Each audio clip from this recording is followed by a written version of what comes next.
Cvuus acknowledges that we meet on the unceded land of the Western Abenaki people.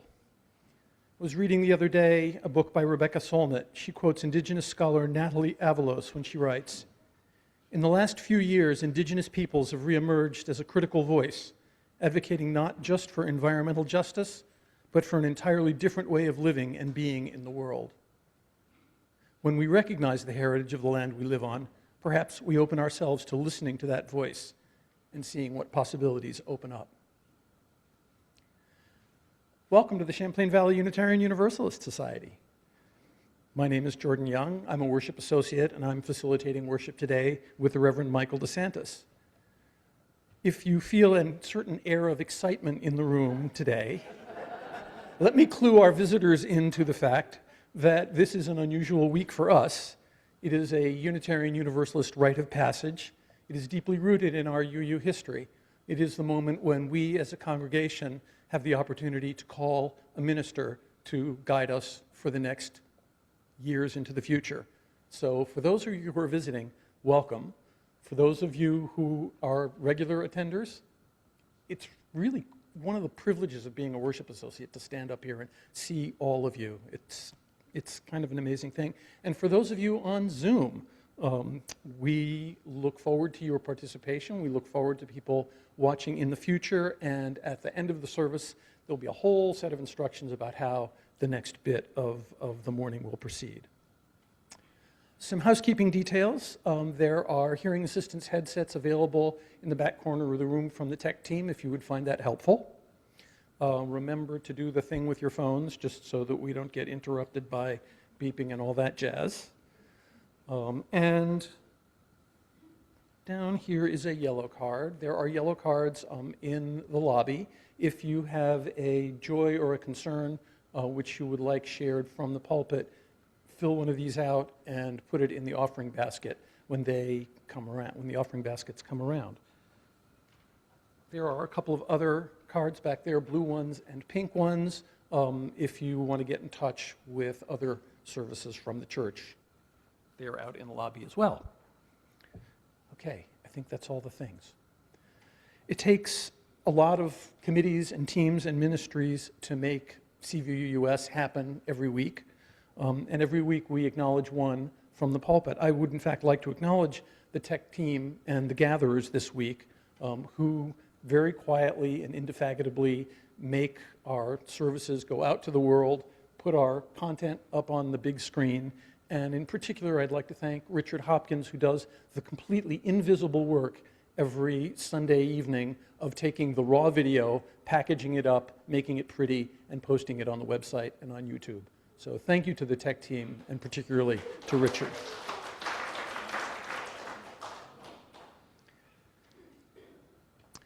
We're glad you've come and worshiped with us today.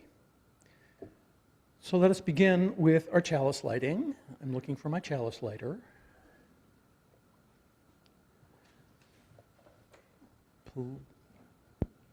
Please join me as we recite together the words on the screen and in your order of service.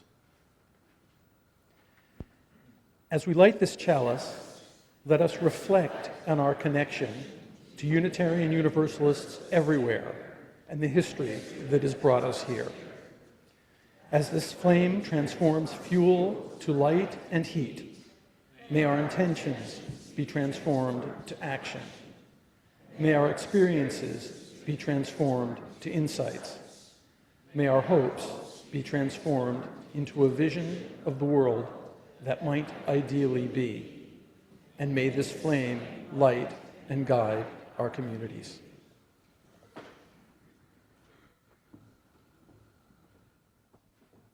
Well, good morning, everyone.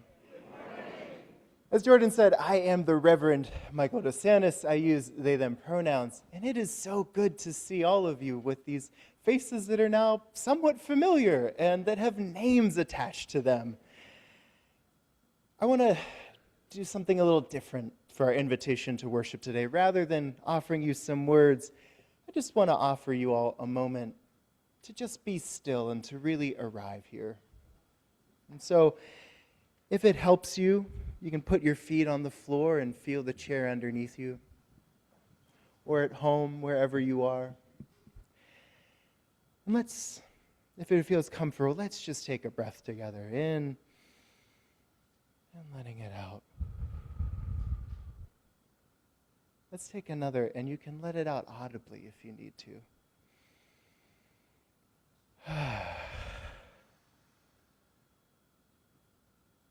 However you are arriving, however you are feeling today in your body and in your heart, this is a place for you. Whether you are arriving with the giggles and the wiggles, yep, those are welcome. Whether you have smiles and laughter to offer us, that's welcome. If you come here with tears and cries that are just behind your lips, behind your eyes, yeah, that's welcome too. All of them are welcome here. All of you are welcome here. Come now, and let us worship together.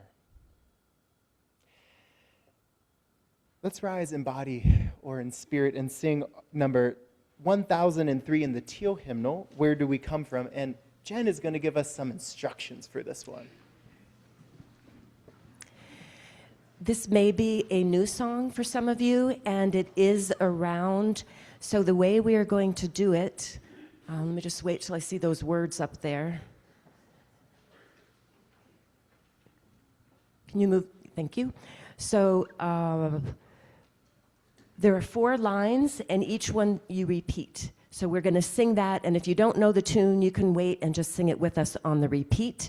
And then when we're done with that 4th part, we will go directly into a round, which means this side of the room, on this side of the carpet, you will start the song. And we have 3 leaders up here to help you out, so you just follow them, and when they get done with part 1, all of you will start at the beginning while they're on part 2, okay? And again, I have singers up here to help you out, and let's see how it goes.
Where are we going? Where do we come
Those were some profound questions. Happy May, everybody. The flowers and the warmth that I promised you would return at the spring equinox are here. You're welcome. I am Julia Santerre. I am your coordinator of religious exploration, and I am so excited and honored to be doing the Time for All Ages for this service led by Reverend Michael DeSantis. And today, Reverend Michael is talking about community. So when I think of community, one of the things I think about is the golden rule. So who knows what the golden rule is? Kiara?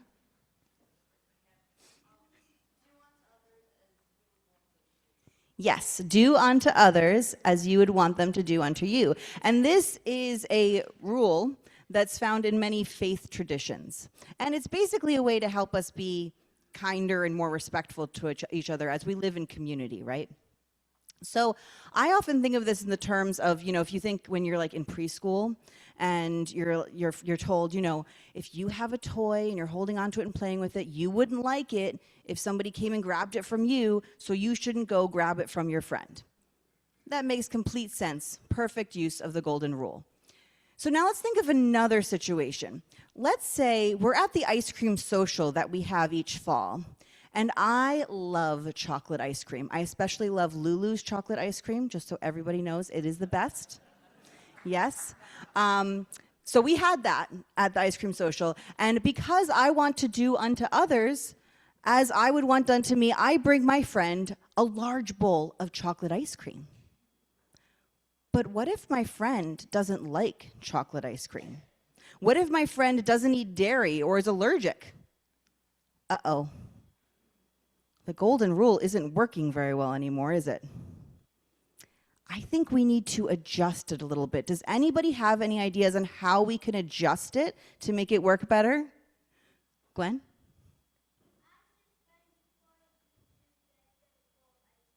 You ask the friend before you get them a bowl of ice cream. Yes, how would we make that into a new version of our rule, do we think? Any ideas? Older people can answer too. You don't have to be 6. Rosalie.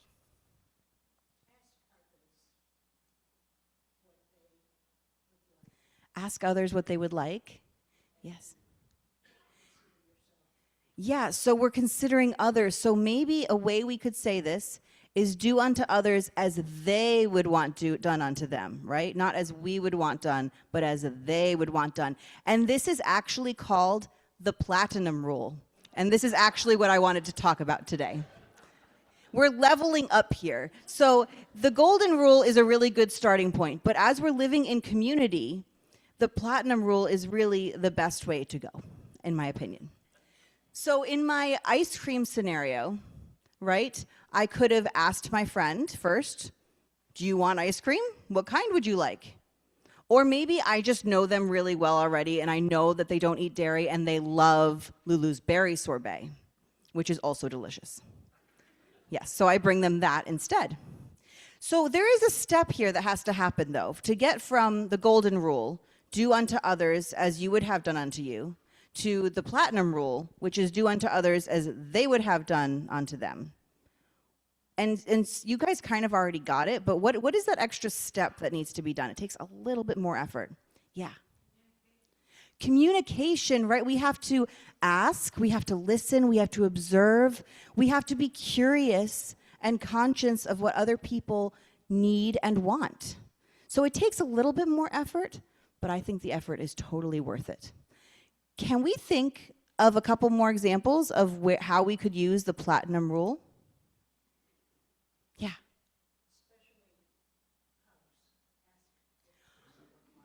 That's a great example. Ask if someone wants a hug. Some people like to be hugged and touched, and some people do not. And it is very important to ask. That's also a consent issue, which we talk about in OWL. Anyone else have an example they can think of? Yeah. Ask people what their pronouns are and use people's pronouns correctly. That's a great one. Great. Well, I actually recently came across an example that we're already doing here in our community at CVUS. So many of you know we have a community cupboard. And it has food for people who might be hungry or just need food. And it is really easy and tempting when we are donating to the community cupboard to use the golden rule. So, for example, I love peanut butter. I love to eat it with sliced apple. I have been known to even just eat a spoonful of peanut butter. Might be slightly embarrassing to admit. And apparently, many of you are like me. Not that you're eating it from the spoon, but you also like peanut butter because a lot of peanut butter has been donated to the community cupboard. And what our wonderful volunteers for the cupboard, as they inventory and they restock the cupboard, has found is that peanut butter on its own has not been taken. But when it has jelly with it, people will take peanut butter and jelly. So this is an excellent example. So they are now making sure that we have both peanut butter and jelly out for people. So that in this case, they didn't ask. It's not really a situation where you can ask. But they've observed, and they've done that extra step of moving from the golden rule to the platinum rule. So I just think that's a lovely example. Well done to our volunteers at our community cupboard, and well done, CVUS community. Let us continue to practice the platinum rule as we live in community together. I invite you now to rise, if it feels good, to sing the children and the RE volunteers to Fen House, and we will join you after the service.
Well, it's been a week of many meetings and many gatherings, and yet we have other ways of connecting with one another at CVUS. Let me just point out 3, which are coming up. There is an introduction to meditation group.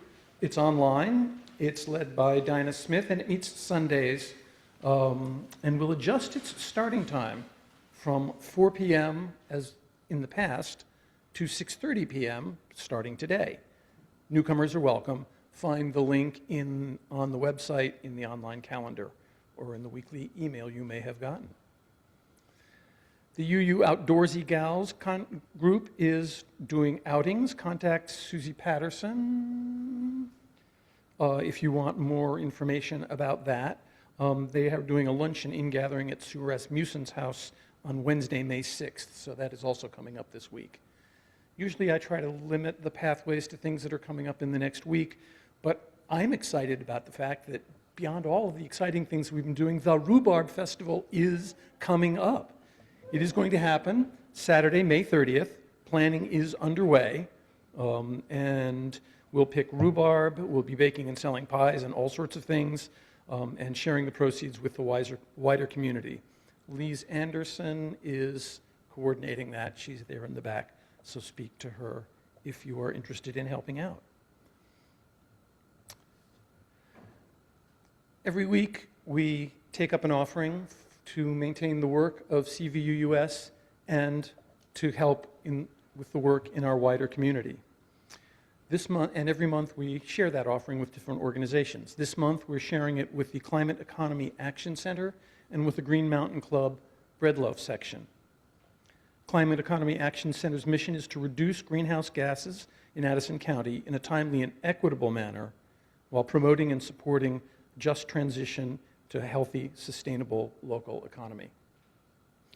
The Green Mountain Club, as many of you may know, maintains the Long Trail and other trails in our area, and many of us are the beneficiaries of their work in connecting us to the wider world. This morning's offering will now be gratefully received.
what I've been through, oh, what I need.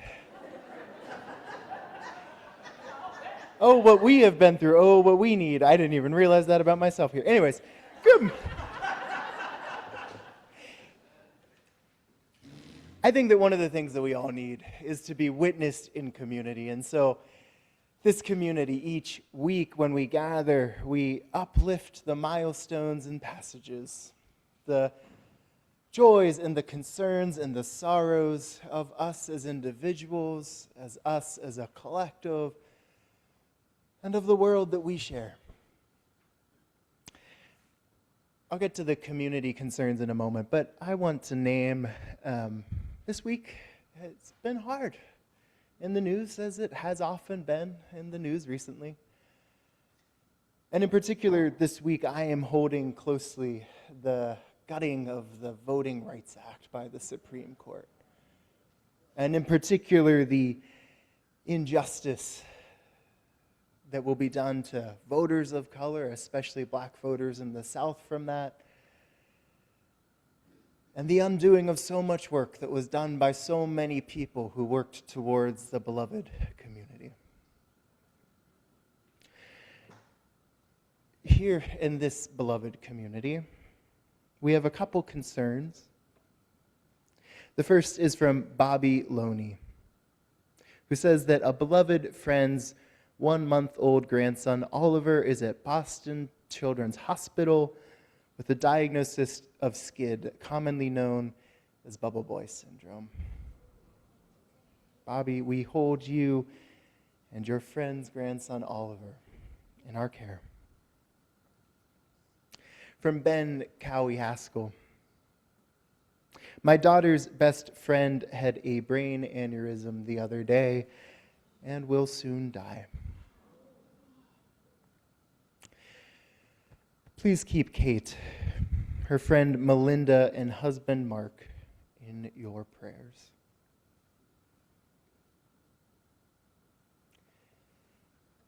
And lastly, today we end with a celebration. A celebration from the welcome team and our whole congregation of Tom Morgan and his graduation from the Chicago Theological Seminary.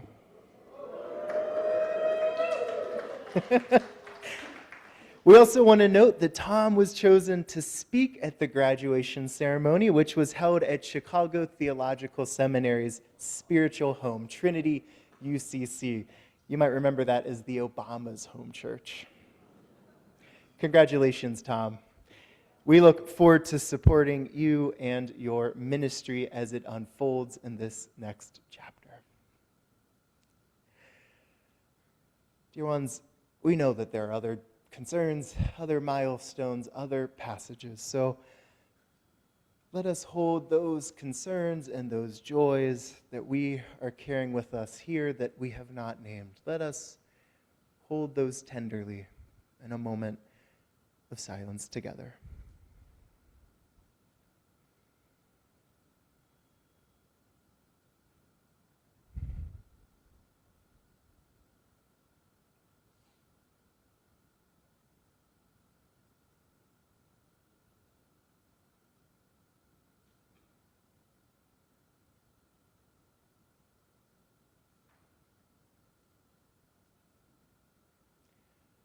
For all that we hold, named and unnamed, knowable and unknowable.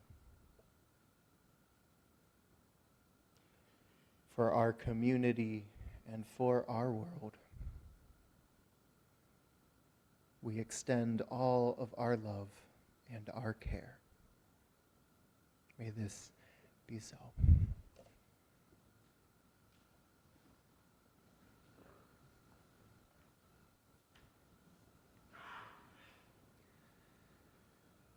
Our reading today is a poem, A Prayer for the People We Failed to Be, by Kai-Chen Tom. In the time that should have been, I remember we were beloved community. We walked in grace, every step a prayer, a caress, an exaltation of lover earth. I remember. In the time that should have been, we asked permission of the source that resourced us, the soul that ensouled us. We moved with humility and dignity towards liberty and integrity. In the time that should have been, no child died in violence. Nobody suffered in silence. We knew the secrets of the ancient technology embedded in our ancestry. A sacred poetry, the secrets of a revolution, evolution rooted in love. In love, I remember. Don't you? You were there. Love, like a great tree woven deep through the veins of the planet. In the time that should have been, we remembered the flesh. We came home to the body and all its unruly diversity, its yearning, its longing, its thickening, its quickening, its living and dying, and living and dying. Its spreading, shaking, slavering, quaking, trembling, like the earth itself, trembling as it cracks open in inexorable pleasure to let the truth come spilling out. Love like rain. Love like the sea. In the time that should have been, we lived in pleasure and in grace with the sea. We threw back our heads and our hands. We sang to the sky. Don't you remember? You were there. In the time that should have been, we knew about love. Love that heals, love that speaks, love that tells the truth, the whole truth, the ugly truth.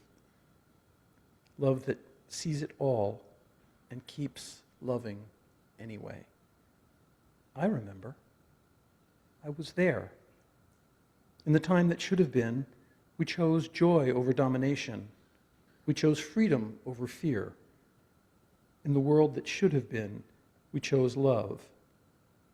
Every form of love. Philotea, love of oneself. Philoxenia, love of the stranger. Agape, love of the brother, the sister, the sibling, the community, the divine. In the time that should have been, I remember. I remember. Don't you? Don't you? I remember. We were there.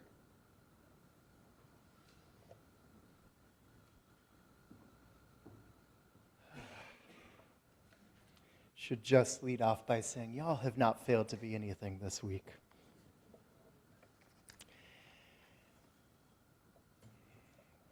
I've got everything all in the wrong order. Okay. In the time that should have been, I remember. I remember we were beloved community. If you are, as I happen to be, in Facebook groups for Unitarian Universalist ministers, and you are, as I am not, looking to start a fight, one of the best ways that you can do that is by posing a question about that concept in the last line that I read, the beloved community. A question that elicits particularly strong feelings amongst us ministry colleagues is whether or not the beloved community is something that we can actually build here on earth and in places like our congregations, places like CVUUS. For those of you who do not spend your time in those UU ministers groups, or who just happen to have not heard the term beloved community, it's a concept that was popularized by someone who I mentioned last Sunday, the Reverend Dr. Martin Luther King Jr. In King's prophetic imagination, the beloved community was the end goal of the civil rights movement and of all movements for justice and liberation. For King, the beloved community, it represented a community ordered by love, The beloved community, it was the ultimate destination, a world in which everyone's basic needs were met and in which all people were honored and respected and able to live free from violence and discrimination. And while that is all great, I often talk about the beloved community in my ministry, and depending on how things go today, you may well hear me talk about it for some time to come. I want to take a step back because I'm curious. Before we even got to that piece about the beloved community, before we even got to that phrase in the poem that Jordan just read so beautifully, I'm curious. Did any of the rest of you struggle with the title of that poem? A prayer for the people we failed to be. The people we failed to be. And I also wonder, did any of you struggle with any of that poem's language around what should have been? Yeah. I know I did when I first heard that poem. As some of you heard in my ordination, and as I have told some of you this week, I have absolutely been prone to perfectionism throughout my life and throughout my early days in ministry. And as a result of that, much of my internal work over the past decade, it has been around letting go of my own harsh internal critic. It's been about pushing back against the language of failure and my propensity for dwelling on the things that part of me feels like I should have done better or that I should be doing better. It's been the work of learning to stop, as one clever phrase puts it, to stop shoulding all over myself. To stop shoulding all over myself. I suspect I'm not the only one in this sanctuary who has had that feeling and has had to do some of that work.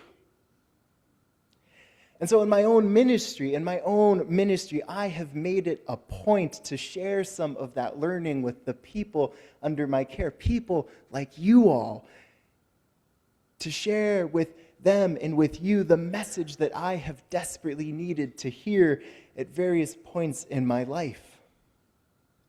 That you are enough, that you are enough, that you are whole and holy, just as you are. And here's the thing. I've had the chance to listen to the author of that poem, Kai-Cheng Tom. I've had a chance to listen to her speak, and I'm vaguely familiar with some of her work. I won't say I'm an expert. And I know that she knows the dangers in labeling ourselves as failures who should have done more. In one of her other poems, for example, Kai-Cheng Tom reflects on the power of being told that we are actually enough.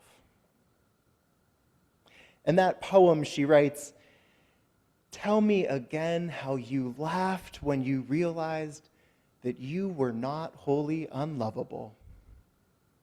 I'll tell you again how I cried when my best friend told me that I was not a bad person." And in a third poem that is ironically titled "What the Queer Community Should Have Told Us," Tom lists a series of essential messages that all of us need to hear, especially those of us with marginalized identities. And in that list, she includes, you are precious, you are whole, you are essential, you are a gift. And then she concludes it with the phrase, you are loved, a total of 13 times. You are loved, you are loved, you are loved. And so, knowing all of that, knowing that Kai-Cheng Tom clearly does not think that we humans are utter failures, It sparked my curiosity. It awakened my curiosity. Why did she use that title? What exactly was she trying to convey? Well, as I have told you all throughout this week, I won't pretend to have all the answers, and I won't presume to speak for Tom. But I've come up with two possible readings, one each for the title and for the poem itself. And I think that these readings have something to teach us about that phrase that sparks all those fights in that UU Ministers Facebook group. I think they have something to teach us about the beloved community. Let's take the title first. While I am generally not a fan of running to the dictionary or the thesaurus for sermons, I got the sense that this might be one of the rare times, and I mean rare, when that might actually be helpful. And what I found when I looked up the etymology of the word failure is that when you trace its origins back far enough, if you go back far enough, you'll find that its earliest root might have meant to stumble. To stumble. And so that means that if we take that and we put it back into our title, we end up with not a prayer for the people we failed to be. We end up with a prayer for the people we stumbled to be. A prayer for the people we stumbled to be. And I love that. To me, that change, it takes this title from one of being about the people we just weren't good enough to be because of something inherent in us, and it makes it about the good people that we already are, the good people who we have been, the good people who have made mistakes, the good people who have mucked around at times and just generally been a little messy. The good people who have been trying to do our best, but at times causing harm along the way. And to me, that feels a lot more like life. A life that sees it all and keeps on living anywhere. And on top of all of that in the title, it's a prayer. It's a prayer. And I know prayer isn't for all of us, but to me, I hear that word prayer. I hear it as one of great affection and care. I hear it as a spiritual act of love, a tender holding of each of us and of all of us. A prayer for the people we stumbled to be. A prayer for the people we are still stumbling to be. And let's linger with the poem itself for a moment. If you take this poem at face value, yes, it is all about the people that we failed to be, and the world that we humans should have created together, but for whatever reason, we didn't. And yet, there's those refrains about the time that should have been, I remember it, don't you? You were there. There's those refrains that crescendo into that powerful ending in the time that should have been, I remember, don't you? I remember. We were there. We were there. It would be easy to say that Kai Cheng Thom is using those words to imagine an alternate timeline, one somewhere way out there in the multiverse. But what if it's not way out there? What if it's not somewhere else? What if what this poem is saying is that we actually have been those people who we have been stumbling very unevenly to be? What if what it's saying is that in the midst of all our mistakes as a species and as a nation, what if we actually have had some glimmers, some moments of being our best selves and living into our best becomings? And what if? What if our task as individuals and as a community, what if our task is not to become something that we have never been, but to remember our best selves, to remember what we have been? What if our task is to riff off our monthly theme of awakening curiosity? What if our task is to awaken ourselves to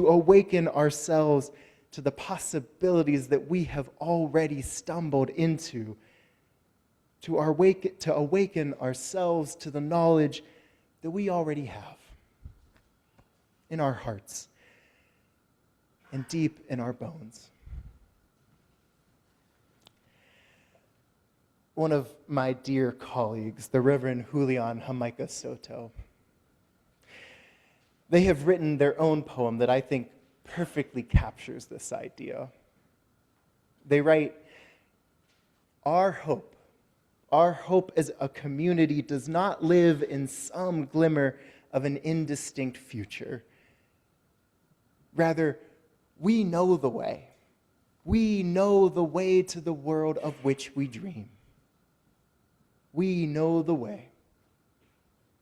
We know the way to that world. Because we've been there. I remember, don't you? You were there. We were there. We were there.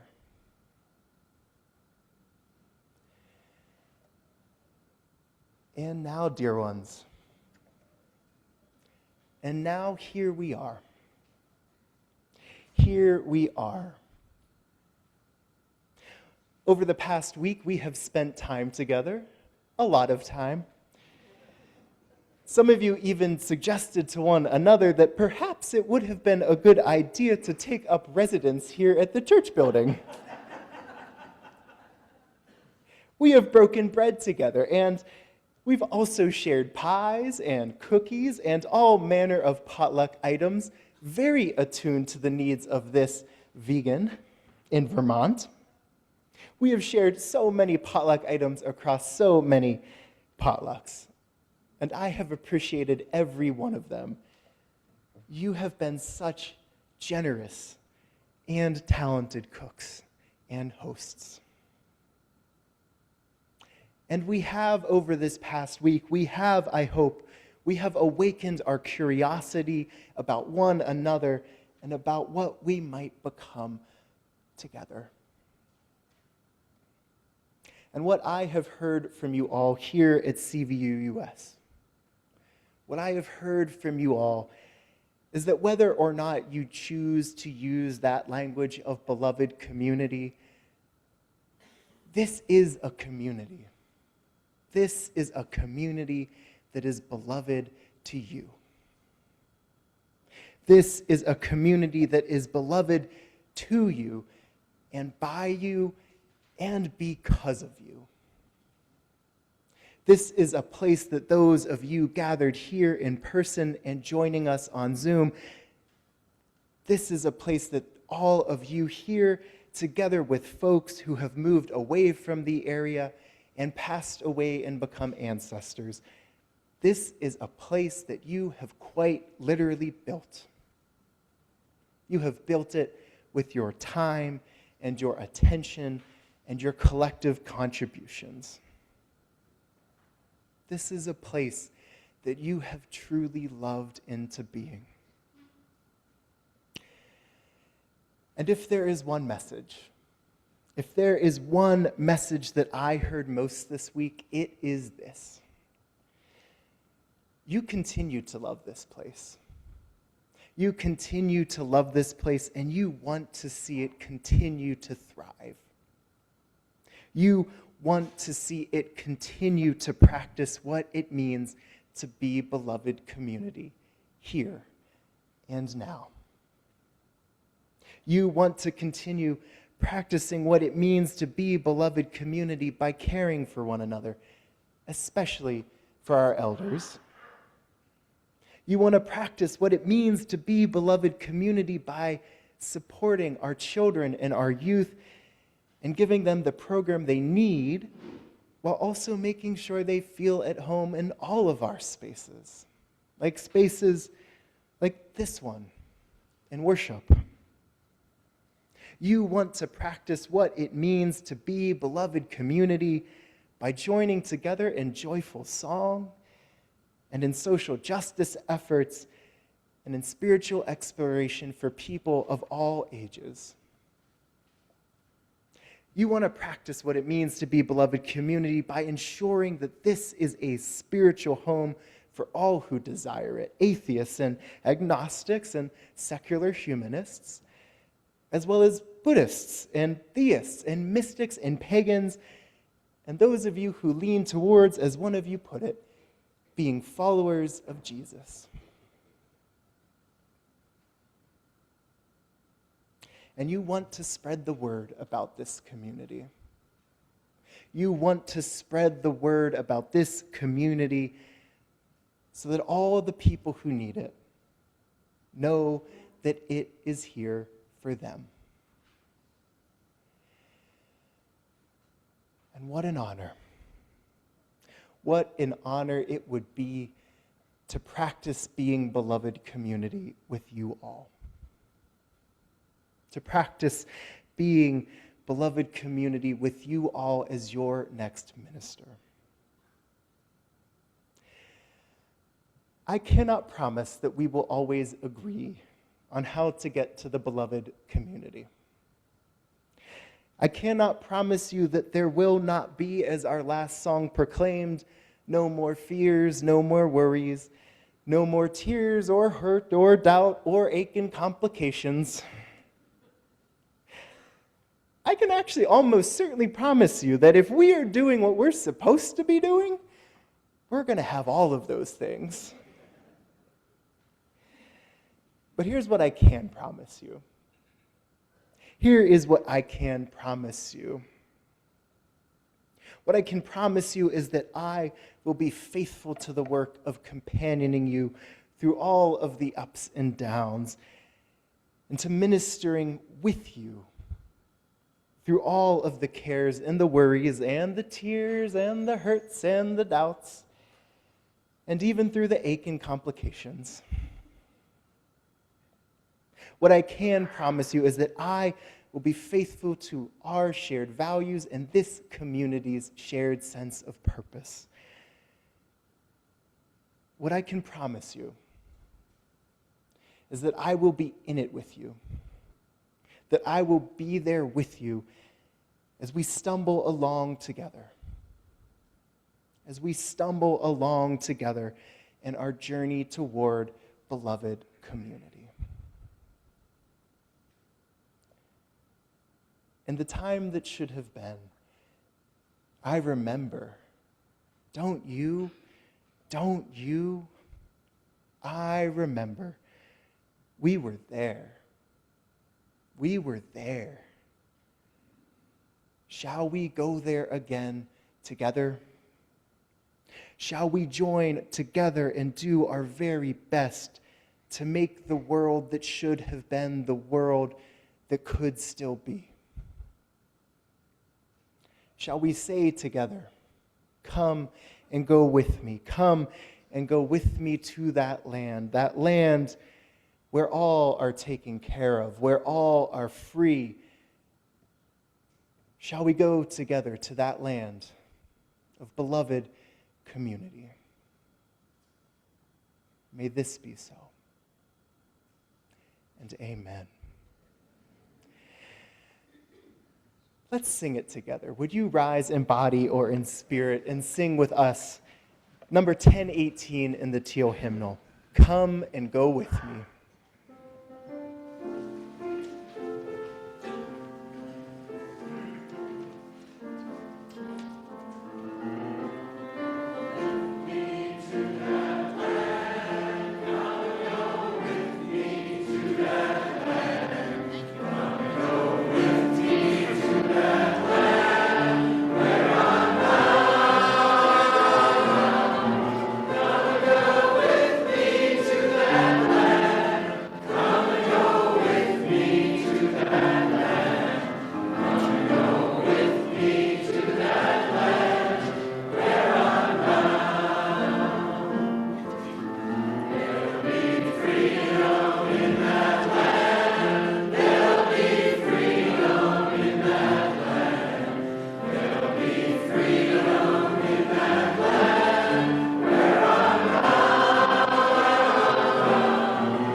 as we come towards the end of our time of worship, and as we move towards our time of discernment and democracy, may you remember you already know the way. You know who you are. Who you are is enough, and you are beloved. And in that spirit, as Jordan extinguishes our chalice, would you join me in saying the words of our chalice extinguishing? We extinguish this flame, remembering always to keep love at the center. And now what usually happens is that Jen plays us a lovely postlude, and then we all process downstairs and have social hour. That's not what's going to happen this week. Jen and friends are going to play us a postlude, and then Brett is going to come up here and tell us how the rest of the morning is going to unfold. So sit tight when the postlude ends and wait for instructions. And I did just want to introduce and thank our guest musician. This is Liam Ouimet. Liam is a music major at Castleton, and he's in my piano proficiency class. We're very happy to have you here. And of course, Ben is playing along with us.